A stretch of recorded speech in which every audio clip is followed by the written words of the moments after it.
Railgun, senjata canggih eksperimental buatan Cyrus Corporation yang mampu menembakkan proyektil dengan kecepatan mendekati kecepatan cahaya. Proyektil yang ditembakkannya mampu menembus apapun yang dilewatinya. Unit yang lebih besar ditembakkan dari kapal perang Amerika USS Preble untuk menghancurkan Decepticon yang bertengger di atas piramid. Dengan kecepatan proyektil super tinggi, energi kinetik dari proyektil yang ditembakkan Railgun mampu menghancurkan robot yang tak mempan ditembak oleh senjata konvensional. Itu tadi memang hanyalah kejadian di dalam film. Namun di dunia nyata, Railgun memang benar-benar ada. Berbeda dengan senjata konvensional yang menggunakan ledakan propelan untuk melontarkan proyektil, Railgun menggunakan medan elektromagnetik untuk mendorong proyektil melaju dengan kecepatan super tinggi. Dalam video ini, kita akan membahas tentang Railgun, mulai dari sejarah, cara kerjanya, keunggulan-keunggulannya dibanding senjata konvensional, potensi penggunaannya dalam militer, termasuk kekurangan dan kesulitan teknis yang membuatnya belum digunakan secara praktis. Selama ratusan tahun, prinsip dasar senjata api tidak berubah. Mulai dari meriam abad pertengahan hingga close-in weapon system semacam Phalanx. Prinsip dasarnya untuk melontarkan peluru tetap sama, yaitu membakar mesiu atau propelan di dalam tabung panjang atau laras. Tekanan gas hasil pembakaran tersebut kemudian mendorong proyektil di dalam laras. Semodern apapun senjata api, prinsip dasarnya tetap sama. Yang membedakan hanyalah jenis propelannya dan mekanisme dalam loading dan penyalaan. Tidak ada perubahan yang radikal atau mendasar dari prinsip kerja senjata api. Senjata api konvensional di atas memang telah terbukti battle-proven dan telah digunakan selama berabad-abad. Mulai dari musket yang hanya mampu menembak tiap 1 menit, hingga senjata Gatling gun yang dioperasikan motor listrik yang mampu menyemburkan hingga 6.000 peluru per menit. Kalau demikian, kemudian apa perlunya mencari alternatif metode lain untuk melontarkan proyektil, jika yang ada sekarang sudah cukup dan tidak ada masalah? Meskipun senjata api konvensional sudah battle-proven, tetapi pada akhirnya tetap ada limit yang membuatnya tidak bisa ditingkatkan lebih lanjut. Selama ratusan tahun, senjata api terus dikembangkan untuk bisa menembak lebih akurat, lebih cepat, jarak tembak lebih jauh, dan daya hancur lebih besar. Daya hancur yang lebih besar bisa didapat dengan menggunakan proyektil berhulu ledak dengan bahan peledak lebih banyak, tapi konsekuensinya bobot proyektil akan bertambah, dan jarak tembaknya otomatis akan berkurang. Cara untuk meningkatkan jarak tembak sekaligus daya hancur adalah dengan meningkatkan kecepatan proyektil saat ditembakkan. Proyektil berkecepatan tinggi akan menghancurkan targetnya dengan energi kinetik yang dibawanya. Ini misalnya pada peluru tank jenis APFSDS.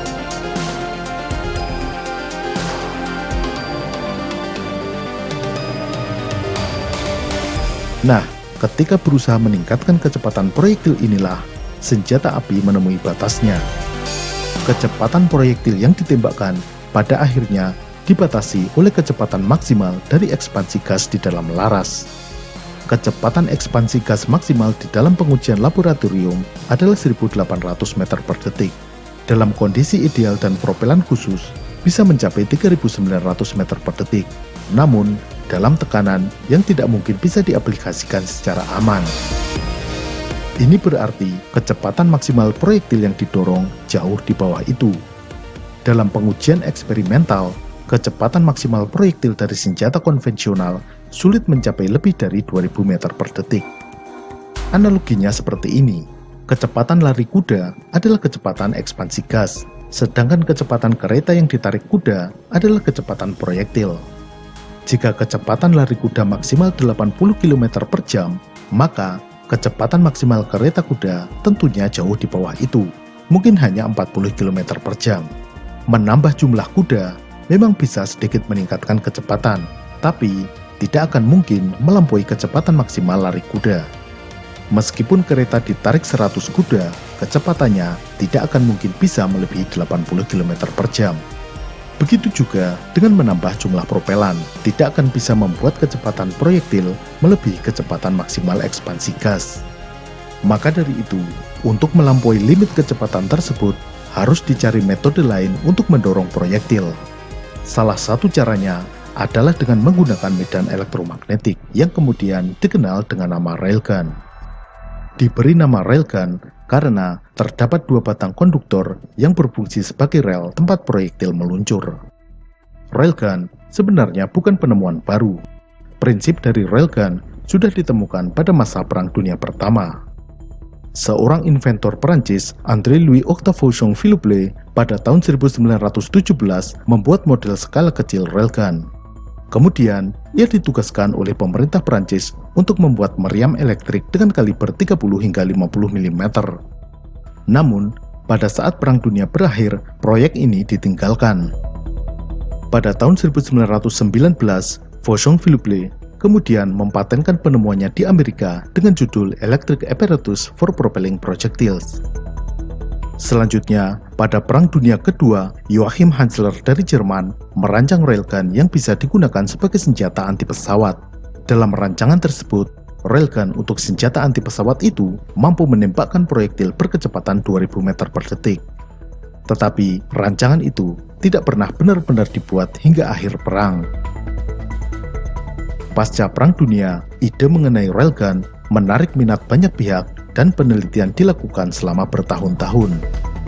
Pada tahun 1980, Ballistic Research Laboratory yang merupakan cikal bakal dari US Army Research Laboratory memulai program riset jangka panjang untuk mengembangkan railgun. Tahun 1993, pemerintah Amerika Serikat dan Inggris bekerja sama dalam pengembangan railgun. Railgun yang dibuat oleh perusahaan Inggris BAE Systems berhasil diuji coba pada tahun 2010. Railgun ini mampu menembakkan proyektil seberat 3,2 kg dengan kecepatan 3.390 meter per detik atau sekitar Mach 10 kali kecepatan suara. Perusahaan General Atomics juga mengembangkan dan membuat railgun yang diberi nama General Atomic Blitzer System.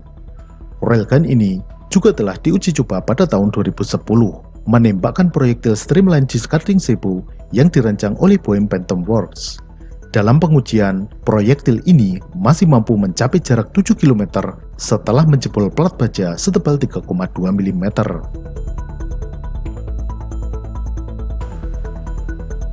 Selain Amerika Serikat, beberapa negara juga mengembangkan teknologi railgun. Rusia telah melakukan serangkaian pengujian terhadap railgun buatan mereka. Rusia menyebutnya sebagai Railotron. Tiongkok juga merancang dan membuat railgun sebagai senjata eksperimental. Prototip railgun Tiongkok terungkap pada tahun 2011 dan pengujian dimulai pada tahun 2014. Pada tahun 2018, sebuah video menunjukkan senjata yang diduga kuat sebagai railgun terpasang di atas dek kapal landing ship milik Tiongkok. Diperkirakan akan dilakukan pengujian railgun di laut. Turki juga melakukan pengembangan railgun. Railgun Turki bernama Tufan yang dibuat oleh Aselsan. Dalam pengujian, railgun ini mampu menembakkan proyektil dengan kecepatan hingga 2.500 meter per detik. Selain Aselsan, perusahaan lain di Turki, yaitu Y-Technology, juga membuat railgun. Y-Technology membuat railgun bernama Shahi 209. Shahi 209 diklaim memiliki jarak tembak efektif hingga 50 km. Negara lain yang juga melakukan riset pengembangan railgun diantaranya adalah India yang berhasil melakukan tes pada tahun 2017. Pengembangan railgun di India dilakukan oleh badan yang bernama Raksa Anusandhan Evam Vikas Sangatan atau dalam bahasa Inggris Defense Research and Development Organization atau disingkat DRDO. Lalu, bagaimana cara kerja dari railgun? Prinsip kerja dari railgun sebenarnya sederhana. Railgun menggunakan medan elektromagnetik untuk mendorong proyektil. Teknologi ini memanfaatkan gaya yang disebut gaya Lorentz atau Lorentz force. Railgun terdiri dari dua batang konduktor yang dialiri listrik. Di antara kedua batang konduktor ini terdapat proyektil yang disebut sebagai armatur. Armatur inilah yang akan bergerak meluncur saat dialiri arus listrik. Armatur bisa sekaligus sebagai proyektil, tetapi umumnya armatur hanya sebagai carrier yang membawa proyektil meluncur melalui rel. Ketika sudah meninggalkan rel, armatur ini akan terpisah dengan proyektil sebagaimana sebu. Prinsip kerjanya sebagai berikut. Di dalam railgun terdapat dua batang konduktor, kita sebut saja sebagai batang rel A dan rel B. Saat arus listrik dialirkan, arus listrik akan mengalir dari positif ke negatif. Arus akan mengalir melalui batang rel A, lalu melalui armatur, dan kemudian melalui batang B. Ketika arus listrik mengalir, terjadi medan elektromagnetik dengan arah sesuai dengan aturan tangan kanan, di mana arah ibu jari adalah arah arus dan jari-jari merupakan arah medan magnet. Saat arus listrik mengalir maju melalui batang A, berbelok ke samping melalui armatur, lalu berbelok mundur melalui batang B, maka arah medan magnet di belakang armatur ketiganya sama-sama mengarah ke atas atau searah. Medan magnet yang searah akan tolak-menolak, sehingga armatur ini mengalami gaya tolak dari belakang. Akibatnya, armatur terdorong ke depan. Armatur beserta dengan proyektil bergerak melesat ke arah depan. Dengan arus listrik yang sangat besar, gaya dorong ini juga semakin besar. Arus listrik jutaan ampere yang dialirkan mampu mendorong armatur atau proyektil hingga kecepatan ribuan meter per detik. Untuk dapat mengalirkan arus yang sangat besar dalam waktu yang singkat, railgun menggunakan rangkaian kapasitor dan kompulsator berkapasitas besar. Kapasitor menampung arus listrik dari sumber listrik semisal generator. Pada saat penembakan, arus listrik yang telah ditampung dalam jumlah besar ini kemudian dilepaskan oleh kompulsator dalam waktu yang sangat singkat. Akibatnya, arus yang sangat besar ini mendorong proyektil dengan kecepatan sangat tinggi. Dengan keunggulan utama kecepatan yang sangat tinggi, railgun memiliki potensi untuk diaplikasikan sebagai senjata militer. Ia dapat digunakan sebagai senjata anti-armor yang mampu menjebol tank maupun kapal perang. Juga sebagai artileri dengan jarak tembak yang lebih jauh dibandingkan artileri konvensional. Selain itu, juga bisa sebagai senjata anti pesawat dan senjata anti rudal yang mampu menangkis serangan rudal yang datang. Namun, meskipun railgun memiliki beberapa keunggulan dibandingkan senjata api konvensional, pemanfaatan railgun secara nyata masih menghadapi beberapa kendala dan kesulitan teknis.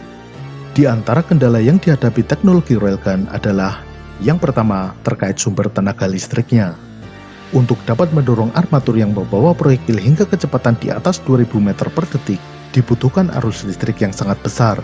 Arus listrik ini dalam skala jutaan ampere dengan jumlah energi dalam skala megajoule. Railgun yang ditembakkan dalam pengujian tahun 2010 membutuhkan energi sebesar 33 megajoule. Daya listrik yang dibutuhkan untuk bisa mengoperasikan railgun mencapai sekitar 25 megawatt. Hal ini membuat railgun hanya memungkinkan dipasang di darat atau pada kapal perang, di mana platform ini mampu menyediakan sumber listrik yang dibutuhkan. Belum terbayang bagaimana menempatkan railgun di atas kendaraan tempur seperti tank, karena kendaraan tersebut tidak bisa menghasilkan listrik yang cukup untuk mengoperasikan railgun. Kendala berikutnya adalah durabilitasnya. Arus listrik yang sangat besar menimbulkan panas yang sangat tinggi. Arus yang besar ini juga menimbulkan busur listrik seperti pada pengelasan, tentu dengan ukuran dan suhu yang jauh lebih tinggi. Selain itu, kecepatan proyektil yang super tinggi juga mengakibatkan gaya gesek yang besar, yang juga menimbulkan panas. Kombinasi antara panas dan gaya gesek menyebabkan rel pada railgun tererosi dengan sangat parah pada saat penembakan. Batang pada railgun saat ini hanya bisa digunakan dalam beberapa kali tembakan. Bahkan, setelah tembakan pertama, performa rel ini sudah mengalami penurunan akibat erosi saat penembakan. Jika digunakan sebagai penangkis serangan udara atau artileri jarak jauh, maka untuk meningkatkan efektivitasnya perlu dipasangi perangkat pengendali. Akan menjadi tantangan tersendiri untuk membuat perangkat pengendali yang mampu menahan G-force sebesar 20.000 G akibat akselerasi yang sangat tinggi saat penembakan. Masih butuh riset lagi agar railgun bisa benar-benar diaplikasikan di lapangan. Perlu riset untuk bisa menemukan generator listrik yang bisa menghasilkan listrik yang besar namun dengan ukuran yang kecil. Juga menemukan material yang bisa tahan terhadap erosi akibat panas dan gesekan yang tinggi saat penembakan. Meskipun railgun sebagai senjata belum benar-benar diaplikasikan, namun prinsip peluncur dengan medan elektromagnetik sudah diaplikasikan dalam bentuk lain. Salah satunya adalah sebagai ketapel peluncur pesawat di kapal induk. Sistem ketapel yang disebut sebagai Electromagnetic Aircraft Launch System atau disingkat EMALS ini menggunakan medan elektromagnetik menggantikan sistem ketapel yang bertenaga tekanan uap. Sistem ketapel ini sudah digunakan di salah satu kapal induk Amerika, yaitu USS Gerald Ford. Ketapel dengan elektromagnetik ini memiliki keunggulan tarikan yang lebih halus, tidak menghentak sehingga lebih aman bagi struktur pesawat. Keunggulan lainnya adalah biaya operasional dan perawatan yang lebih murah, serta mengurangi kebutuhan air tawar. Karena jika menggunakan tenaga uap, dibutuhkan air tawar sebagai sumber uap. Pada episode berikutnya, kita akan membahas tentang cara kerja rudal anti-tank. Kita akan mengulas cara kerja rudal anti-tank, mulai dari yang dikendalikan dengan kawat, laser, maupun yang mampu mengenai sasarannya sendiri tanpa dikendalikan saat terbang, atau sistem fire and forget. Sampai jumpa.